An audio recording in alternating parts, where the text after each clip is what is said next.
Channel को subscribe नहीं किया तो सब्सक्राइब करें, लाइक करें और शेयर करें और वीडियो को आखिर तक देखें ताकि आप लोगों को कहानी समझ में आ जाए।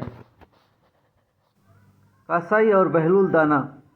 सुल्तान महमूद गजनवी ने बहलूल को हिदायत की कि बाजार जाएं और कासाइयों के तराजू और जिन पत्थरों से वो गोश्त तोलते हैं वो चेक करें और जिनके तोल वाला पत्थर कम निकले उन्हें गिरफ्तार करके दरबार में हाजिर करें।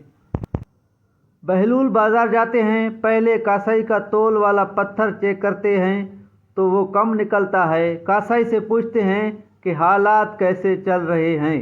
कासाई कहता है कि बहुत बुरे दिन हैं, दिल करता है कि ये गोश्त का काटने वाली छुरी बदन में घुसा दूं और अब्दी नींद सो जाऊं। बहलूल आगे बढ़ते हुए दूसरे कासाई के तोल वाले पत्थर को चेक करते हैं, वो भी कम निकलता है। कासाई से पूछते हैं कि क्या हालात हैं।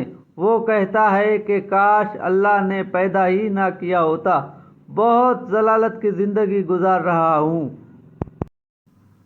बहलूल आगे बढ़े, तीसरे कासाई के पास पहुँचे, तोल वाला पत्थर चेक किया तो बिल्कुल दुरुस्त पाया।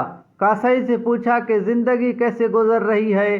कासाई ने कहा कि अल्लाह ताला का लाख लाख शुक्र है, बहुत खुश हूँ। अल्लाह ताला ने बड़ा करम किया है, औलाद नेक है, ज़िंदगी बहुत अच्छी गुजर रही है। बहलूल वापस आते हैं। सुल्तान महमूद गजनवी पूछते हैं कि क्या प्रोग्रेस है। बहलूल कहते हैं कि कासाइयों के तोल वाले पत्थर कम निकले हैं। सुल्तान महमूद गजनवी ने गुस्से से कहा कि फिर उन्हें गिरफ्तार करके लाए क्यों नहीं।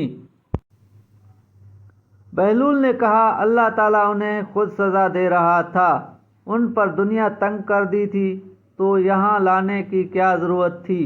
आज हमारे भी कुछ यही हालात हैं, हमने भी नाप तोल में कमी करके अपनी आखिरत बर्बाद कर रखी है। हमें अपनी आखिरत की फ़िक्र ही नहीं। अल्लाह ताला हमारे हालात पर रहम फरमाए, आमीन सुम्मा आमीन। दोस्तों बिल्कुल फ़ी ज़माना इस तरह ऐसा ही चलता आ रहा है, कोई नज़्म ज़ब्त नहीं है। दोस्तों वीडियो अच्छी लगी हो तो चैनल को सब्सक्राइब करें, लाइक करें और शेयर करें।